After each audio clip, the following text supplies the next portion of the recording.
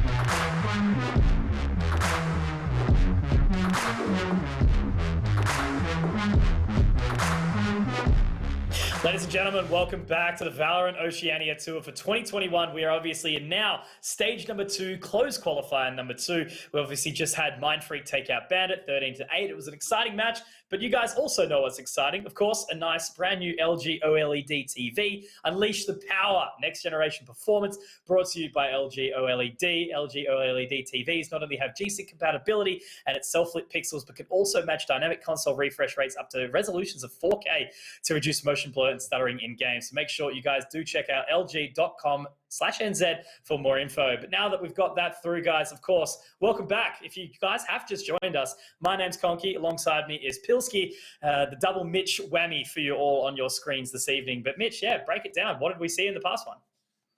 Yeah, I mean, we basically saw a game between Mindfreak and Bandits, and Mindfreak is one of the better teams in the region at the moment.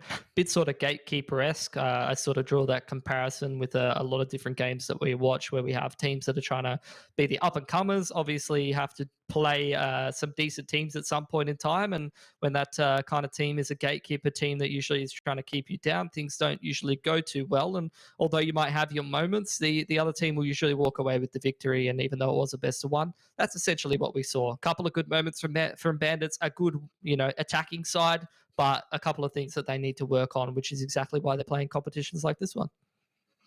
Yeah, exactly. It just sort of throws me back to the time where Mindfreak, similar competition, right? They were versing Paradox in, I think, stage 2 close qualifier. Oh, yeah, 1. And it was a very close match. You know, the Beer 1 really strikes and catches them off guard. So, but we do have another one. Of course, there's going to be 3 more for the evening. This one time around will be Direwolves versus Nebula. Now, Nebula I have seen a fair bit of, but not for a while. Direwolves now a little bit more fresh in my mind. You know, similar sort of thing with the Direwolves. A lot of players that come from a CS background, but plenty of new faces, you know, a bunch of sharp players.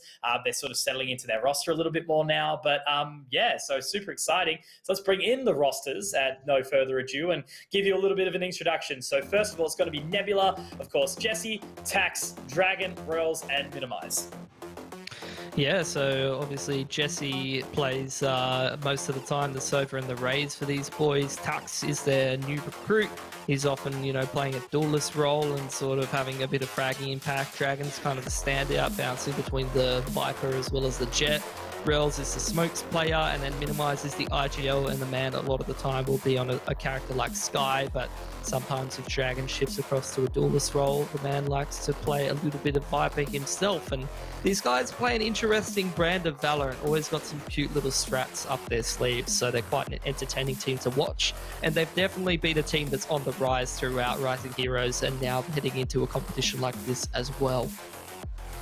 Yeah, absolutely. It's awesome to see these teams sort of really start to duke it out. But another one that isn't so unfamiliar, of course, the Direwolves. They've been around, they're up and down. They sometimes have these absolute shines of brilliance, but then sometimes fall by the wayside. However, it is a really solid roster fundamentally. And of course, it's Wrath, Pain, Lu, Jun, and Mist. Wrath has been sort of, picking up more so like the Breach. Pain, I've really enjoying seeing him on the Rays as of late. That's been exciting to see. Star player in Lu, obviously on the Jet, once again, super consistent, very sharp. Jun, the Sentinel, the Smoke, the Cypher more so, and obviously Mist, who is sort of more around the Astra at this point in time. So very exciting. But yeah, Mitch, again, sort of this roster, what are your thoughts on it? We got a lot of people who have quite a bit of experience coming in from Counter-Strike. I did not know that Mist was playing for the Direwolves, and I love myself a little bit of Mo. So I'm keen to see what the man has in store. Did see him playing his trade for Overpowerless Strike, so I'm keen to see what a veteran like him can do slotting into a team that might be on a bit of a downward trend, but now in these BO1s, I definitely want to see them putting away Nebula and doing it convincingly to regain a little bit of that former glory and make their way through the rest of this tournament.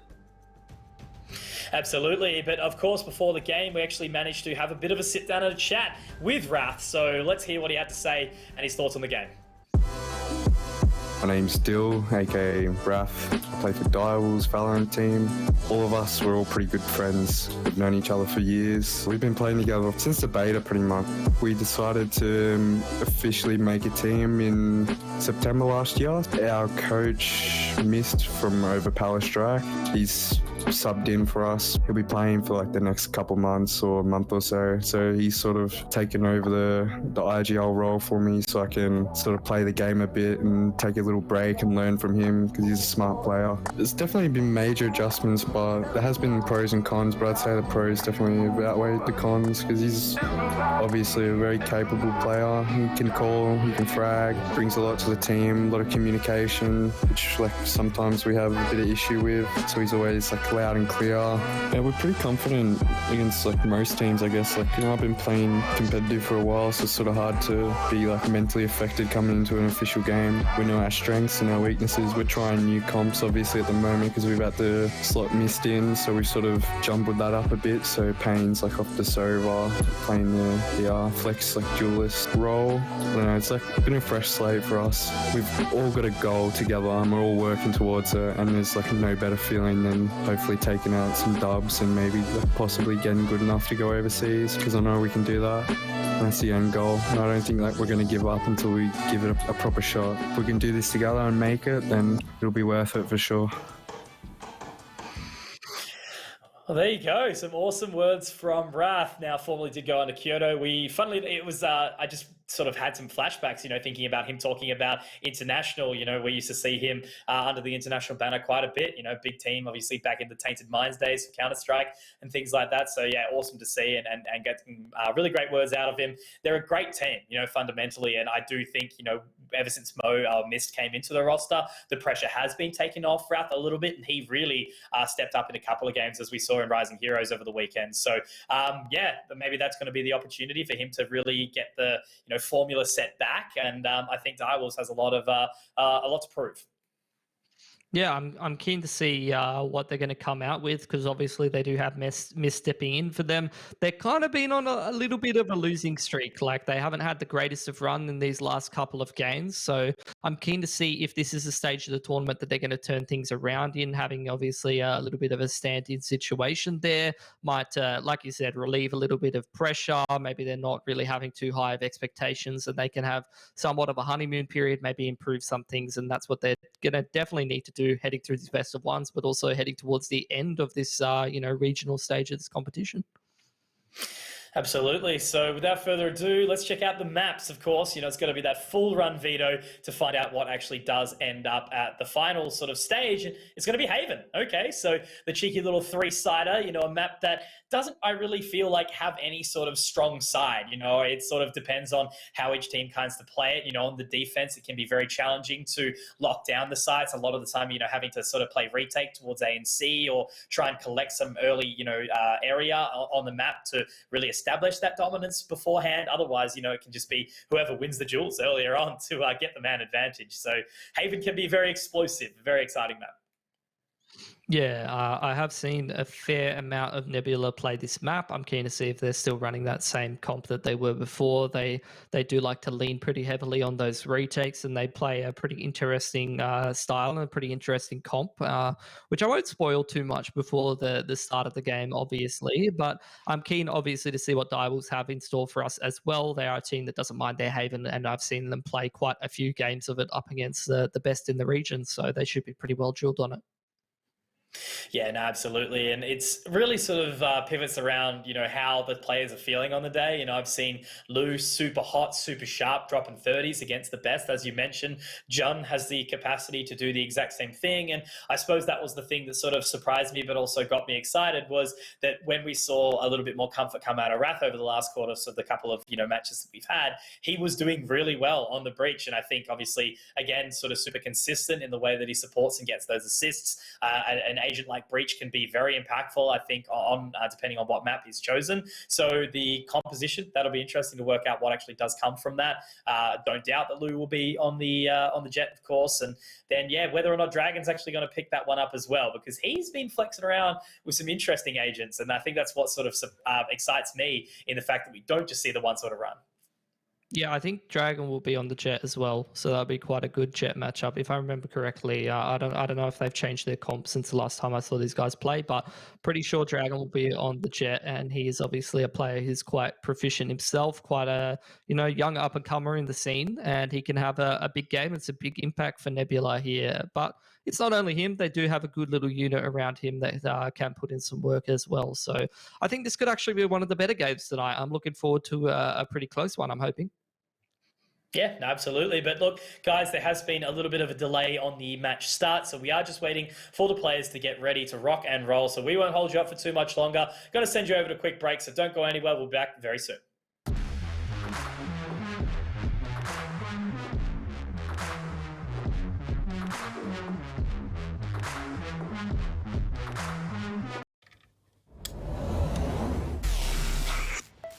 I just time traveled. Today's a big day for past me. He just got the latest Vodafone broadband with super Wi-Fi. Wow. Which finally means Wi-Fi in all four corners of the house. What? Even there? I've got Wi-Fi in the garage. Yeah, we do. See ya. Oh, it's still in the garage. Yeah. Super Wi-Fi. Wall-to-wall Wi-Fi guaranteed.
Hey guys, welcome back. Just a very, very quick one. We did want to give you a little bit of an update as to where we're actually at. So it turns out one of our players actually does have a Windows update, and we are basically just watching the update tick up at this point in time. So these things happen. Thank you guys for being patient. As soon as we do have a better understanding of where it's going to be, we'll come straight back. So we're not going to hold you guys for too long. So please sit tight. We'll be back very soon.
Ladies and gentlemen, we are back once again with the Valorant Oceania Tour Stage 2 closed qualifier number 2 of 2021. It's been a wild year so far. Once again, if anyone is just joining us for the first time, my name is Conky. Alongside me is Pilsky. And man, we are just waiting a little bit longer. The Windows update has been completed. Players now joining the server, so we should be just starting very, very soon. Yeah, looking forward to it. It's an interesting matchup to be kicking off the BO1 stage that we have here. It's two teams on a pretty different trajectory. Direwolves obviously being up near the top of the scene. Some would argue that they still are, but they've been losing a lot of series to some pretty quality opposition lately, and a lot of the teams that have kind of been, punting their way up near the top, kind of taking them down a couple of times straight out of the zoo. Bliss, these are the kind of names that you've seen consistently making their way into close qualifiers and do some pretty decent things, take some good maps off good teams, and Direwolves have kind of been struggling against that kind of opposition lately, whereas Nebula, they're an up-and-coming team. They've only recently just started to get into some of these main competitions from like the open qualifier stage, but I do know they're a team that have been putting in a lot of work. They've been doing a lot of practice. They're a relatively young team. My problem with them and my worry for them is that they don't have a whole lot of experience against teams of this level of competition in official matches. They have a lot of scrims. They have a lot of practice against these kind of teams, but when it comes to the officials, this is, kind of a different beast sometimes. Yeah, new territory, I guess, and what an opportunity for these players. That's why I suppose, the structure of this competition is set that way. So for each stage, 1, 2, 3, that's where the points are accumulated. But to actually get there, of course, it's the open qualifiers. There's 2 for each stage, or 1 for each stage rather, so but then obviously the whole lot. We do have a pretty decent opportunity for the teams that are, not direct invites across the board or haven't really had a chance to show themselves, potentially new rosters, going in through those open qualifiers and then being able to, play against the teams that have been around the top for a little while longer is a great opportunity for the players to get that experience inside official matches because, obviously, as you mentioned, scrims, practice, they're great. It's awesome to see everything get put into motion, but until it can actually be applied, that's where the test really starts to sell. So I think it's a really exciting opportunity for Nebula. I'm actually sort of sitting over here thinking that Nebula could actually take this. It's going to have to be Direwolves really stepping up to show that they've still got what it takes and they're not on a downward trend. Yeah, I think it's hard to call. It's a best of one at the end of the day. It's two teams that haven't played an official against each other before. I don't know if they've practiced as much. I know that Nebula often does practice many teams that are up near the upper echelons, like your Mind Freaks and things like that. And I do know that they do play a fair bit of Haven, both of these teams. So this should be a pretty good battleground for both of these teams to try to get themselves this first best of one win and also provide us what I expect to be a fairly entertaining game. But you never know when you have two teams on completely different trajectories and you have a crazy map with 3 bomb sites. Absolutely. This map has had it all. I've seen, some really one-sided stomping affairs. I've obviously seen, really crazy overtimes and everything along those lines. But yeah, Haven, the 3 site map, of course, it can be a real big challenge on that defending side to try and lock down every single area, a lot of the time having to rely on those retakes. And speaking of that, trying to take down some control. Look at Direwolves set up the way that they are. 3 members ready to sort of attack towards that A-long area. But looking at the sort of agent selection, no real surprises for me there. And I'm liking to see that we do actually have a very versatile set. So Minimize on the Viper, Rolls on the Astra, and Tax on the Sky. Love seeing the Sky pick. Yeah, so Nebula's actually changed their comp up a fair bit. They got Tax on Sky now, and they've got Jesse on the Killjoy. So that's an interesting change. I'm keen to see how it works. So far, so good, as Dragon's been flashed up in towards the top of that B site. He's going to try to establish that spike, and I dare say he's going to be able to get that on the ground and dash out to safety. So very quickly, Nebula getting themselves into a post plant here, and Direwolves getting ready to set up for that retake. But you can already see the kind of comp that Nebula's got. This retake is going to be difficult. However, the defuse is already coming out. Spam coming through the smoke there, and it's already halved by Direwolves. So half the job done, but they've dropped a couple of players here, Mitch. They have indeed, and it's the classic 5-1-5 retake, but Jun can get straight back onto that one. Minimize, great use of the snake bite there. Jesse also good for another frag. And it's all left onto Wrath here in a 1 versus 5 as it stands. We'll be able to find Tax. But that was, in the end, actually a relatively clean round from Nebula. You know, a lot of utility sort of chaotic around the mix, but in the end, it's minimized. You know, again, dropping him off with that burn from the toxicity from the Viper. Getting it done. Yeah. I mean, this is a kind of team comp from Nebula that makes post plants an absolute nightmare. You got the Viper, the Astra, and the Killjoy. So trying to get that spike diffused, even when you do have a fair amount of utility down, is going to be an absolute pain in the butt. And a nice little pistol win for Nebula gets them off to a great start here on this attacking side. And, you know, you would say they're reasonable underdogs in this one, at least considering the history of these two teams. Maybe not in the trajectories that we're seeing from both of the squads. So I imagine that that's going to be quite a good round to be winning. Just potentially settle any nerves if there are any. And so far so good in this round as well. The wall across C. Nice little anti-eco. They're just keeping things simple, getting all into the same site. Simple basic pieces of utility. And they're going to try to get a God plant down next to the double sack and set themselves up to get another very strong post plant played entirely from long C. All of them heading down long. Sometimes it can be a little bit challenging for them to actually hold it down when all the utility starts to come back and forth. But in this position, you know, only just the full eco, only the classics to really try and force the narrative in some sort of way. Dragon's going to be able to find one nice and early. There's a snake bite over the top. And Minimize will be able to find 3 with that Bulldog. Very, very clean. Now it's all left on to Lou here, just sitting in the corner, waiting patiently. We'll go for the peek and a swing in just a second. Or does he actually try and get them throwing up to him? It will be. Dragon does go for that pick, swings on up with the tailwind, and that's a nice clean round from Nebula. So they are on top for the time being, but then as usual, we hit the bonus. And I got to admit, Mitch, with them obviously not losing any members at all, you know, they've still got the Phantom, they've got the 3 Spectres, and of course the Bulldog. So they're not going to have to take a step back to any pistols or anything. They can sit with what they've got and then really take it to the task against Direwolves if they're unsuccessful in this next round. You can see Nebula. They're heading into their bonus. They're well within their comfort zone playing this kind of a style. I'm waiting to see what Direwolves' adaptation is now that they head into their first buy round, whether they're going to start to get a bit of a read on what's happening. Lou with a push straight down middle is going to find the opener, but he's traded out pretty quickly by Jesse, who's going to find himself a second as well up near B. This is going to have a bit of a domino effect here as Nebula try to establish themselves on towards this B site, but you can see the rotations have already come in for Direwolves, so Nebula just trying to deal with that flank from Jun.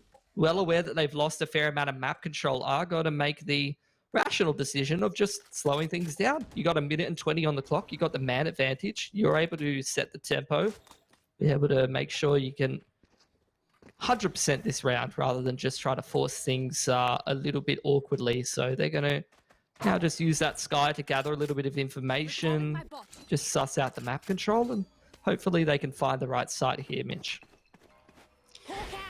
Yeah, it was well done from Jesse. Lou, surprising he didn't actually take advantage of that tailwind early, despite the cheeky little walk down mid, and does get taken down and then not traded. So Nebula certainly setting themselves up for a successful result in the latter parts of the round.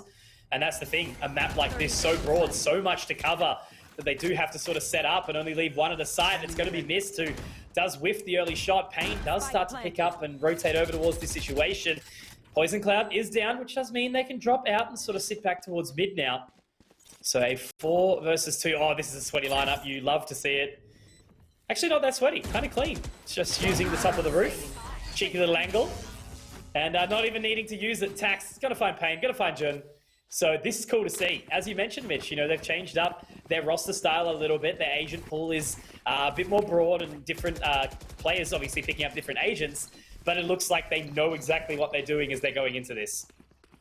Yeah, Nebula's a team that puts in a lot of hard work. They do a lot of strat work, so it's not surprising to see them look so comfortable.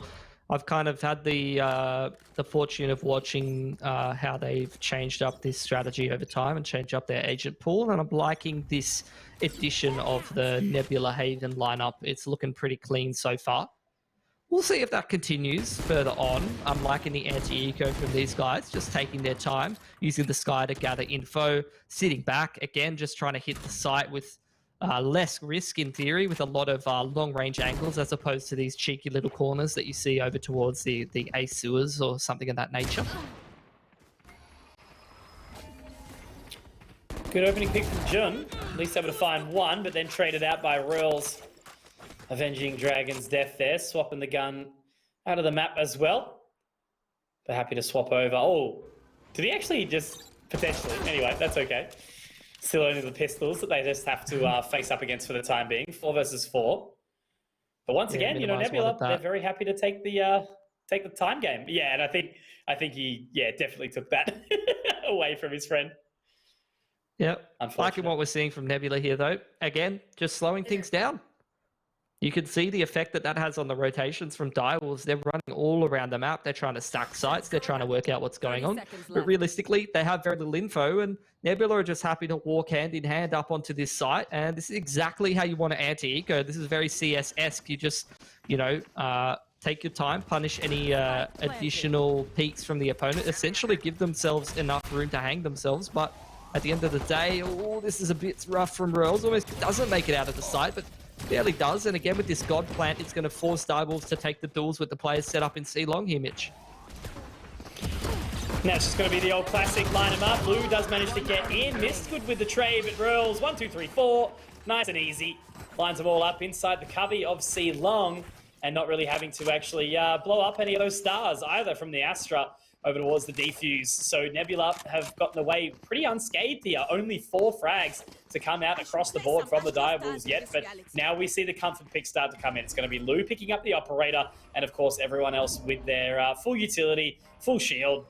And Lou, he's going to be trying to take that aggression down towards C-Long very early on and hold the deep line, which does mean that the rest of the team can sort of, you know, split back, maybe sit towards the garage, pick up a bit more real estate towards B and A. And where will the contest lie? Who will find the opening shot? Yeah, I mean, the Sky's the only one who can really push Lou off of these angles, and he's able to get a collapse so early on. Does a lot of damage to Jesse in the process. He really has to be the man against this comp that that Nebula's running to actually disrupt things before they can get into these scary post plants, and he's done an excellent job of that in round number 5 here. The second gun round gets his hands on an operator and immediately has the impact that we expect this man to, and Nebula are set back to the drawing board. They're just going to group up and try to hit towards this A site pretty early on, and Lou's read this one excellently. The man's already over here, posted up on this long A angle. They've got the Cypher with the trips towards short. This is looking excellent for Direwolves. Yeah, the old Jet Wander, right? All the way up in towards heaven, not overstepping his welcome or anything like that. Dragon will be spotted. Now they have the information, and they're pretty much going to pick up the pace here, Mitch, onto the other side. The guiding light will blind him off, gathering the information as well. Jun, though, with that camera up, Tax gets the trade, now trying to pick up the pace here. They've already broken down the defenses slightly, but Lou gets another shot, and it's all in the minimize. Very low on HP, does narrowly miss it, but Rath's going to be there to pick up the pieces, and a much better round from Direwolves as they get their first here. Just all comes down to Lou, doesn't it? Gets that opening collapse. Reads the rotation perfectly, heading over to Heaven. He took out the Astra 5 seconds into the round. Guess what? No Heaven smoke. Easy pickings for the man as he rotates over towards A. So very well read from the man. Either way, though, this is where things start to get a little bit more complicated. Almost all the ults ready across the board for Nebula. You could say the same thing for Direwolves as well. The game will definitely get a little bit more messy from this point onwards. Does seem like Nebula just with the pretty quick set play here, but Lou is once again already on the line. Gets scanned there by the bird, but unfortunately Jesse just not ready for the peek in towards short. Lou just constantly changing up his positioning is being a very big problem for Nebula, and he really seems to be taking over the game. So now again, Nebula have to navigate through this round from a one-man deficit. What will the play be from these lads? Look at the switch up again. Back down towards long, can sort of reposition, doesn't gather any extra info. But I think Dragon's positioning down in towards short can sort of, you know, create a little bit of extra space. Direwolves have now been, I guess, bored towards A. They've actually left the mark. Lou does get the call to send his way back, and it does look like ultimately we will see Nebula head towards that direction. So now holding that line, will he peek deep into short because he's the man that needs to gather the information? Main factor here, though, is we do see the ultimates available. Of course, the neural theft from Jun and some of the rolling thunder from Wrath. So that's going to be the Seekers sent out. And Mitch, the engagement, but that's a great use of the Cosmic Divide. Lou, unfortunately, is not going to be able to find any shots with that operator just yet. 30 seconds. Yeah, these ults are going to be super effective, make the retake very difficult, but the Rolling Thunder makes it a little bit easier for Direwolves to actually get straight into this site. Viper pick going down because Minimize found himself a pick, and Nebula now setting up for this post plant here, Mitch, as another 1-for-1 comes into short. 2-on-2 now, the last two members, they have to try and get it done onto the other side, but that's the utility again from Minimize to close the gap, and once again, the snakebite from the Viper is what can actually remove the member on the defuse. That's the thing, inside the pit, there's so many things, there's so many green just everywhere. How do you even sort of counter that? And yeah, Direwolves, unfortunately, despite the Rolling Thunder. I'm telling you, mate, that's Nebula's style, all right? Just things everywhere. And when they get these ults, it's bloody scary. You're trying to, even though a 5-on-4 advantage for you, you're trying to retake that A site. There's a Viper pit down. You've got the Cosmic Divide already down across the main choke points. It's an absolute nightmare to walk your way into that situation. The Seekers were already down. Lou, though, again, trying to be the man who makes the play here for Direwolves. Going to jump up into window and get himself already taken out by the combination of Dragon and the Wolf. Nebula changing up what their point of contact will be. Last time trying to go for a lot of A control, now working middle and garage quite a lot, but in the 5-on-4, they very much slow things down. Very well aware that someone would be looking for a flank here, and that's exactly what Jun is doing. The timing, not quite there. Oh, a little bit off. It was good damage dealt onto Jesse, so at least he does sort of manage to create some additional space, but there's the overgrowth to be used out by Tax, of course. This Sky pick, man, it needs to come out more. There's so much extra in her kit that's available to sort of really help out the team, and especially the fact that you're seeing a lot more like, duelist players picking her up, just simply due to the guiding light. Get the flashes out, but now Mist up nice and close. The Hawk doesn't actually connect, I don't think. Tax does seem to be aware of it, but it really just depends on how to go. Oh, that's great utility usage there. Well done. But unfortunately, it is quickly traded, and it's still back into a 3 versus 2 as the spike goes down, Mitch. Spike planted. It's going to have to be the breach and Sova to get the work done. Darts and flashes going to have to be very effective here for the Direwolves to try to find themselves that info. Nebula played together on the side. Off the contact of the turret will be quite hard to deal with here, Mitch. Information gathered. The Nanoswarm, though, will head its way back up. The Gravity Well going to be a little bit too much for Wrath. Pain does find one up inside Heaven, but it's actually Reals here this time round. 3k on the Astra. And Nebula, they are really starting to take this charge out, and it really, again, proves how hard it can be to play that defensive side of Haven, and Nebula are just playing it to absolute perfection, keeping the Direwolves on their toes every single step of the way, and it's been quite beautiful to watch. It's not the kind of comp that a lot of teams are comfortable playing against. It's like I said before, Nebula, they have their own little special spicy brand of Valorant that they like to play. Do like to take heavily from a lot of the teams that we see in Europe, these lads. So far so good. It's working quite well for them, and Rels is having a hell of a game for himself. Not usually the person that you expect to be popping off, especially because you do see he's got that wing roll, often sort of guarding towards C long, not expected to have the impact. But when you head into so many of these post plants, the man can really shine on the multi-fragging, and that's exactly what he's been doing. The bird there does establish the fact that Direwolves do have mid control. Nebula are aware of it. They're just going to, again, pretty no-nonsense anti-eco. Killjoy, Util on the flank, walk into the A site together. They are walking into a bit of a stack. Let's see if that ends up being an issue for them. Yeah, members here, but again, not on the opposing side of the utility. Once again, those Nebulas are going to keep them at bay for a little while longer. Lou does do some good damage, and Mist actually manages to find one back as well here. Jun is on the flank. Dragon's caught into an awkward situation as well. Only 40 points of HP. Does look to walk up and try to get back onto that re-aggression, but Minimize. Great job. Jun will be able to at least find one. And that Cosmic Divide being down, is it actually going to be able to do a whole lot? Jun now walking up towards short. Tax is going to find a frag. The old cheeky Phantom sidestep, and that's going to be enough. 7 rounds now picked up here for Nebula. We are going to see another buy come out for Direwolves, but once again, it's going to be a replenishment of the Seekers, of the Cosmic Divide, and of course the Blade Storms. So yeah, Nebula just not really having any challenges taken to them. That's the good news about the multi-fragging being so strong on the Astra as well as the Sky. You just get ults for days in pretty close consecutive rounds. At least the ult is ready for Pain here, who hasn't had too much impact on the Sova. A little bit difficult sometimes too when you're playing Retake Simulator and trying to get your darts down and all of that good stuff.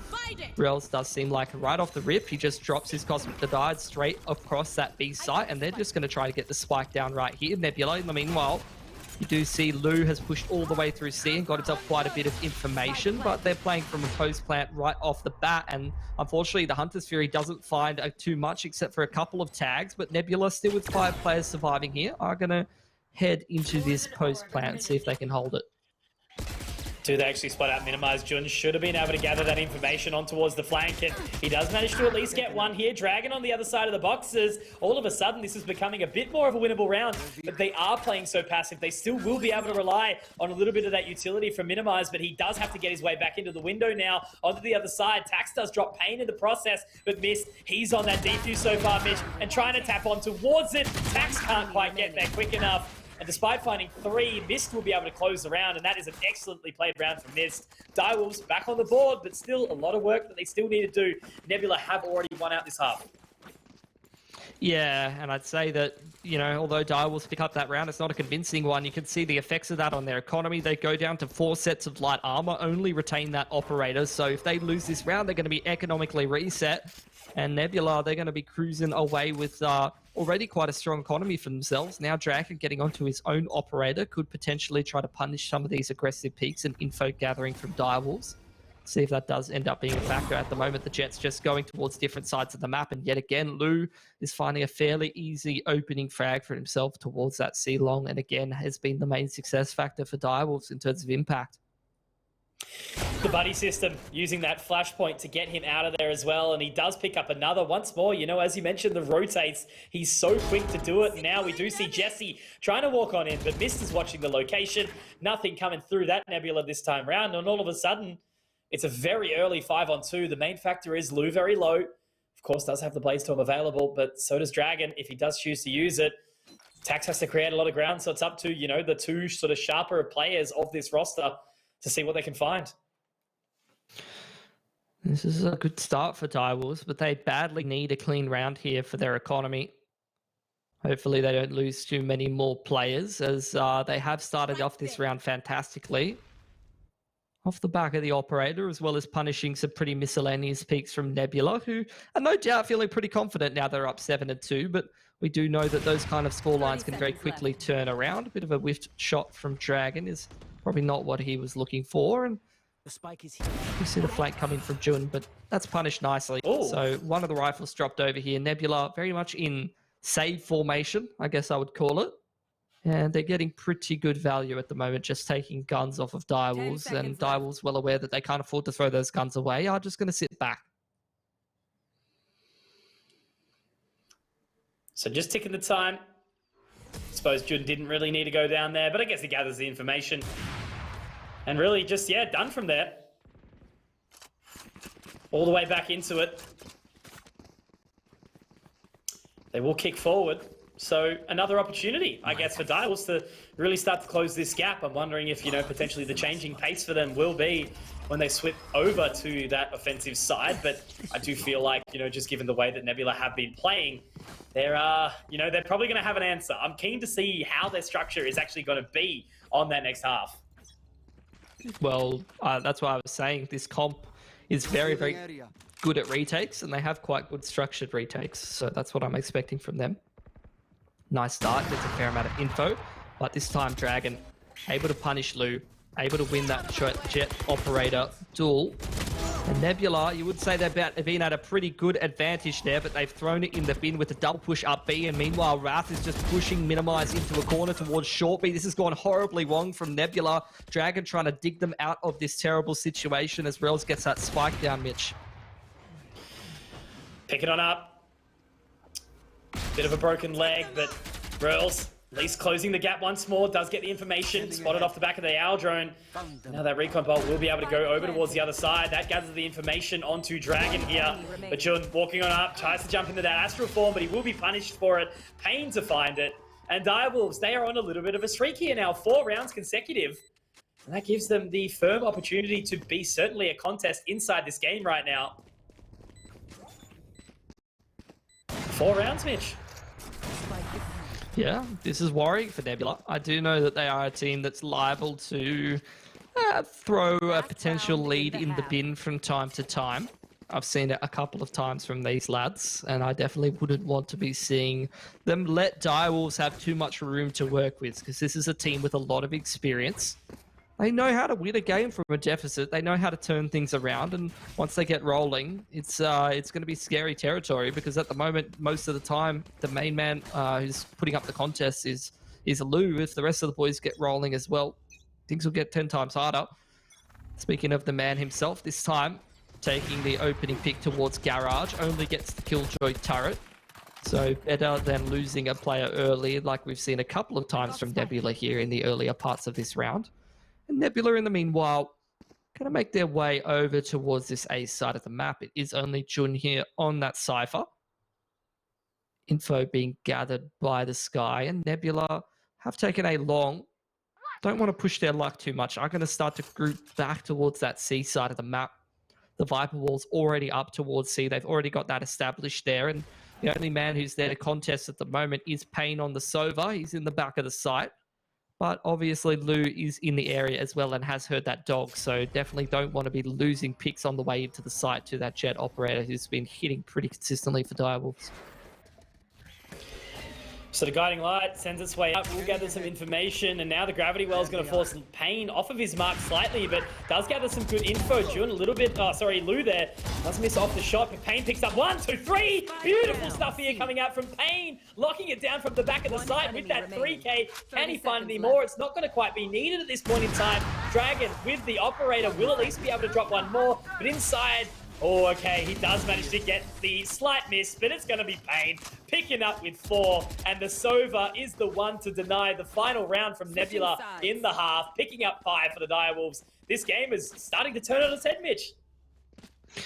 Yeah, absolutely. And the main man who actually wins Direwolves that round, I thought it was going to be Lou on the operator. It absolutely wasn't. Obviously, Payne got a 4K, but it was Wrath. The man literally came in there with the Rolling Thunder, pushed everyone into the left side of the site, and then flashed every single one of them. His utility on the breach was absolutely immense and essentially set Payne entirely up for success, who was pretty much screwed in the back of the site there. He was getting gravity welled out into the open. But the breach basically saving him and enabling him to have the success and the impact to win that round is absolutely massive. And you're absolutely right, Mitch. Direwolves back up to 5-7, only 2 in the deficit, now moving into the attacking side of Haven. You got to be worried for Nebula, who are seeming to slow down quite a bit. They've got to keep up that pace though, right? You know, what they had in the last half. Hopefully they're able to sort of keep the momentum behind them, and it certainly does seem like it, as they will start to at least press themselves towards C, or will they? Kind of looking a little bit hesitant now. They've pulled the rotation over a little bit, so now they will send their way back. 2 members only, so it doesn't look like they've really sold too much of a fake, but that's okay. They sit back in towards mid. Jun might have heard some information, but they're just going to take their time as they maybe start to mosey towards A. Yeah, I wonder what kind of a read it was that's threw Direwolves off of that site. Maybe seeing the Killjoy there. Well, it's not something they're comfortable going in towards. Either way, they're going to be going back towards A here, but they have to go through the Viper Wall, which is going to be a little bit of decay, which should wear off reasonably quickly. Tax in combination with Dragon on the site here are going to provide the bird support, but Lou has just absolutely drive-byed Dragon in the Jet-on-Jet duel there and set up Direwolves nicely for a post-plant with a man advantage. In comes the double flank from Nebula though, Mitch. Tax does find 1, and speaking of drive-bys, there we go, a cheeky little one and a second for Minimize. This thing is absolutely ridiculous. He might even pick up a 3rd at this point in time. He's shooting his teammate. There's carnage, there's chaos. Minimize with 3 now, and it's all onto Lou in this 1 versus 2, and he does whip a couple of shots. Has to reposition with this Ghost now. Onto the other side, does have the Cloudburst available. Also the updraft, the tailwind. He's got everything that a man could need. He takes down Tax, and now it's on who can find the 4K here, Mitch. He's gonna miss the shot, and it's gonna be Lou. There we have it, a 6th round for the Direwolves, and this match right now is hot. This is what I expected to see. I'm so happy this is the game that we're getting. It's been back and forth. That was an extremely tight pistol round. Definitely could have gone either way, but unfortunately, Nebula have let that one slip. Retake was looking pretty decent for them, even though if the round doesn't start off that well. Now it will be the anti-eco for Direwolves, and Lou up to 13-10 is 2 off of his knives. Probably going to be looking to farm up an anti-eco storm here so he can get the blade storm online in the bonus. There you go, just needs 2. Already got himself 1, and oh no, June's stolen it. So he doesn't get his blade storm. He gets his blade storm from dying. Forget about it. Forget about it. He's already got it. It's fine. Should It's be fine. right. Yep. Don't worry about it. Good pickup. And that's the thing, though, right? You know, having so much action in the opening round means that even into the bonus, he's going to be pretty chill right now. And as Payne looks to get some good damage out with his shock darts, will drop tax. But it is a pretty chill round. Not really a whole lot that needs to be done. Payne can just sort of rack him up as happily as he likes. Rolls onto the other side. That's beautiful, though. Does the damage. You want your Sova getting the anti-ecos to get that Hunter's Fury online ASAP. You want your big impact ult characters to have access to those ults in that first gun round post the bonus. So seeing the Sova get a 3k there, you can see how much closer he is to his ult than the rest of his team. And like I said, Lou, after dying there, does have access to his Blade Storm, which can be very impactful on a round like this. A bonus where Direwolves, yeah, look, if they have a good strat, they would be wanting to take a round like this. But for the most part, what you're looking for is damage and to offset the opponent's economy. Let's see what Nebula have in store for their first gun round here, though. They do have that Viper wall towards A. They will be contested. You can see Lou's already here, getting ready to be set up by the Breach Flash, and actually strafes through the wall very early on and gets taken out by Dragon pretty quickly. The Breach nade forcing Tax out of the corner, evens up the equation, though. Out of charges. Yeah, very nice. Slow down in the 4-on-4. That's the thing that I've been really sort of fixated on, Mitch, like recently watching the Direwolves, right, is Wrath.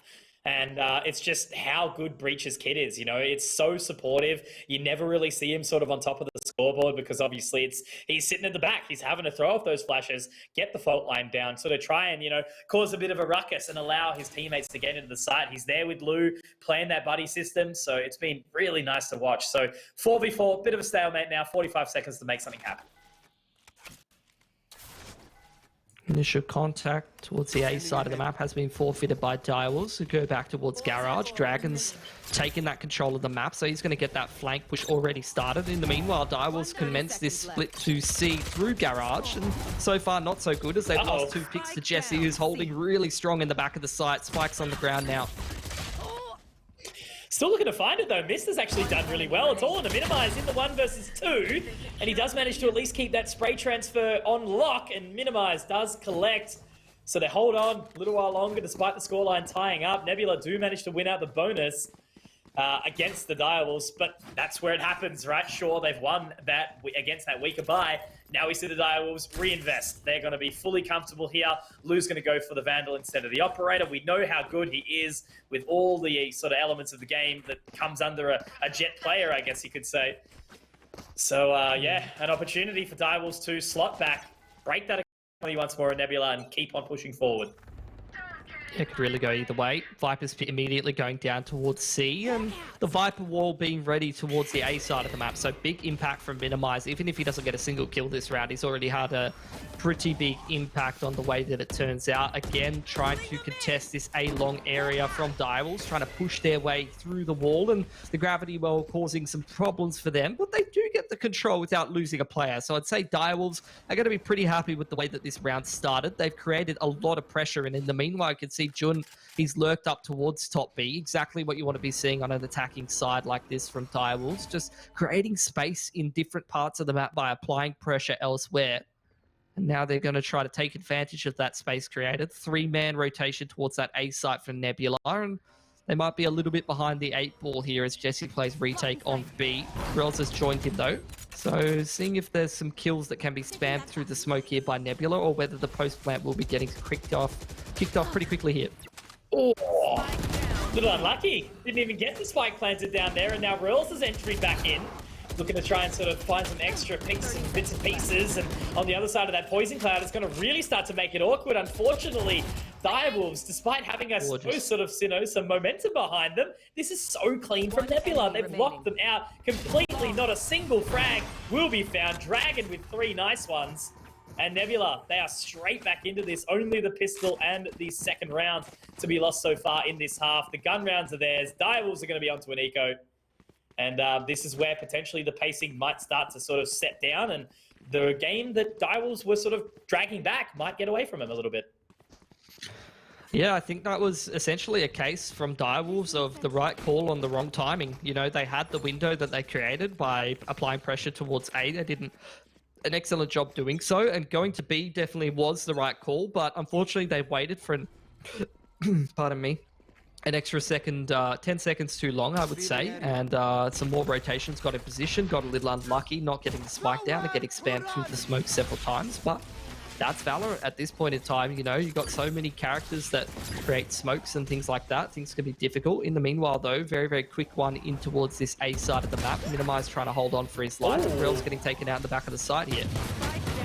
Minimize looking for more, though. The flashpoint will keep him off, and Raph is going to be able to find that one back, but Tax and Dragon straight through into the A site and cleaning house as well. No spike plant to be found for another time in a row, and Nebula walk away with 10. At least some damage was dealt by Lou and Wrath, but it's time now. This is really sort of the calling card. How are they going to go? Dragon with the operator in hand, but the rifles do come back into the happy hands of the Wolves. Yeah, they've got that Cosmic Divide and they've got the Breach ult, so these are definitely some things that can help them get onto the site or help them in some of these post plants. Whereas Nebula, again, you can see how close so many of them are to their ultimates. This is a scary retake comp. You've got the Seekers to create space and find some of the opponents to get into the site. The Viper's Pit, Cosmic Divide, Killjoy Ultimate, these are all really annoying to deal with if you're trying to hold a retake or hold a post plant rather on the attacking side. Again, it's pressure towards A here for Direwolves. A bit of a different move from Minimize this time around. A bit more defensive as opposed to trying to take that A lobby control. Trying to hold the top of B as well as those A choke points with his Viper wall. And so far, a pretty similar sort of story here for Direwolves. Jun's lurked up towards the top of B. The rest of the boys have cleared out A control. And I imagine they're just going to try to take this A control and allow Jun to pick some of these rotates if he has the opportunity to. They're aware of it, though. Look at the passive nature coming out on the side of Nebula, just sort of watching to see if anything will come through into that B cross. But now we're on out. Tax, great opening pick, but it is traded by Ralph. Now Rurls has to get towards the position. That's going to be the Rolling Thunder. That's actually going to force them away completely. Jesse, though, as I spoke about earlier, holding for that B side cross, does pick up Jun. Ralph good for the trade, but Minimize is already here, and it's into the 3-on-3. How do they play this post plan? Cosmic Divide's available for Mist, but he's not using it just yet. Instead, relying on that smoke on CT, and the turret goes first as Nebula trying to get into this site for the retake. Dash is ready from Dragon. Great pick from Jesse. Now they have to try and find a little bit extra. Mist does lock down onto one more, but it's onto Dragon. Misses the shot, and unfortunately, the turret! The turret gets the job done. And that's 3 from Jesse, so Nebula do cling on. 11 rounds secured now. And I'm starting to get a little worried about the Direwolves. Nebula are really starting to close this one forward. But that was a great retake. It was played perfectly. You know, Direwolves, they got the trades onto the site, but great usage of the utility back from Nebula, and that's how they sort of forced their hand back in. Well done. Yeah, I'd say a lot of it was obviously the Viper util, making it hard for Direwolves to get into the site, but also some great Astra util from Rurls. The man really timed his gravity wells quite well, and they didn't use a lot of those ultimates that are quite strong in the retake. You can see a lot of them still ready. Tax has got his, Rurls has got his, Jesse's got his, and then you can see 2 off for Minimize. So there's only more strong retakes to come as you see the ultimates still available. Now into the anti-eco, so far so good for Dragon, who has got himself the operator. You can see Lou has Vandal armor, so he's looking to do some damage in a round like this. Is this actually a force buy? I didn't realize from Direwolves. I thought I saw the Sheriff. I assumed that they were taking a save, but it does seem like perhaps they are forcing, which means that losing the opening pick in a round like this could be quite troublesome for them as we head towards the tail end of this game. Yeah, getting to that stage now, though, right, where it's like, oh, God, you know, what are we going to do? We can't take another eco. We need to try and really break this mold and sort of, you know, throw off the aggression and consistency that Nebula have had. But, yeah, by losing Jun so early on, it does put them at the disadvantage. So Mist now looking to get some stars down. It does appear that they're going to still try split towards this C site. Jesse is going to reposition, but Dragon holding on in towards that garage. That's going to be a second frag in the round. He could be on for some more as well here, Mitch. That's a third shot. Looking really good here. Super clean, but Jesse is going to line him up, but it's Dragon on the show, and he's picked up 4 for Nebula. That is going to be match point here on Haven. Match point. Yeah, not something that they had to worry about too much is Dragon on the operator. Unfortunate. The man's had a massive impact in such a critical round, and now Direwolves have to take a really scuffed bye here. A bunch of players having to go down to Spectres. One light armor in there from Lou, who drops over a rifle to a mate. I imagine that man will be trying to go for the knives towards C-Long, and I'm keen to see if that's going to be contested here by Minimize, who does have his Viper Spit available, may want to spam. Instead, it's just the Toxic Orb through, so Lou's going to get access to his knives and give a little bit more punch to this bye. You can see the Cosmic Divide available for both sides, which always makes for a messy round, especially at this point in the game. You can imagine they're probably not going to be holding their ults for later on. And does seem like Direwolves want to be heading towards that C side of the map. Killjoy Util is all up there towards the top of C. Cosmic Divide getting ready from Mist, who is trying to get that spike established towards C site on the right timing. Not sure if that bird did actually get info for Tax, who sent it towards C long. The drone through, though, is a bit of a tell for Direwolves, who do throw down that Cosmic Divide and are looking to try to get that spike planted towards the right side of the plat there. It's actually sent them a little bit, held them off for quite some time, but now Tax pushes straight on through. Will be traded out by Mist. So that does mean that we still do have some things available to work with, but you know what, Mitch? It ain't gonna matter, because it's gonna be Jesse and Minimize to close it out. So that is a very dominant victory from Nebula in the end. We had that really sort of decent run back where Direwolves stacked up, 5 rounds consecutive, I do believe, as they sort of had a little bit of stability come back towards them on that defensive side. But after all, Nebula, as soon as they got their move on, after only losing the pistol and the second round, they just couldn't be stopped. Yeah, it's been interesting to watch these Nebula boys, coming up and growing. So very, very excited that they managed to get that upset over Direwolves and, do it playing a style that they've been developing for a while. So really great win for them on the board there. And it's awesome to hear that we actually have Minimize on the call right now as well. Hey, friend, how are you doing, man? Hey, mate. Doing good, mate. Very, very good. Well, look, congratulations, obviously, on that win over the Direwolves. For me personally, I've not seen the sort of the newer composition that you guys have been throwing through lately, so that was really exciting. How's it been? You guys have gone quite a technical option, obviously picking up the Viper, Astra, and the Sky. I assume practice has been going well then. Yeah, look, we've been working hard, and I've been taking a lot of inspiration from other regions, and looking how they use the meta, because OS doesn't quite have the meta figured out right now, in my opinion. So look to other regions, see how they play. A lot of good ideas over there. So just been implementing those. Yeah, so how's the prac been going there, Minimize, heading into this tournament? Obviously, you guys have been looking forward to this specific period for quite a while now. You qualified for Rising Heroes. Now you finally qualified for this comp as well. Do you think you're in peak performance here coming into this one, or how's the prac been going for you? Yeah, this is probably the strongest that Nebula has ever been, and it feels good. We were struggling for a while to prac because we couldn't really find a 5th for a while, and we couldn't really prac properly as a 5. But once we got Tax online, who's an absolute sharpie, we've just been working together, pracking really hard. We're all really motivated. Everyone just wants to win right now, so it's going pretty good. Awesome. No, that's awesome to hear, man. Thank you so much for that. But look, I guess, going into sort of the next stage in the competition, is there any teams that you're sort of, I guess, fearful of right now, or you think are going to be a challenge to overcome in this arm of the competition? Nah, mate, we're not scared of anyone. Love to hear it. All right, don't forget to do your plugs here, Minimize. All right, you can't forget old mate Conrad and plug the Twitter and all that. Go for it, mate. Yeah, shout out to Nebula OCE on Twitter. Keep updated with the boys. There it is. Beautiful. Well, look, thank you so much, mate, for coming on. It's always cool to have these players come along. And Mitch, exactly right. Hearing, taking some inspiration from other regions. You do sort of see it when those meta picks do kind of start to overwhelm what we did see at the very start. Very much like the Omen being taken over by the Astra, Sky coming in and sort of picking up instead of like the Jet or the Rays now. I love it.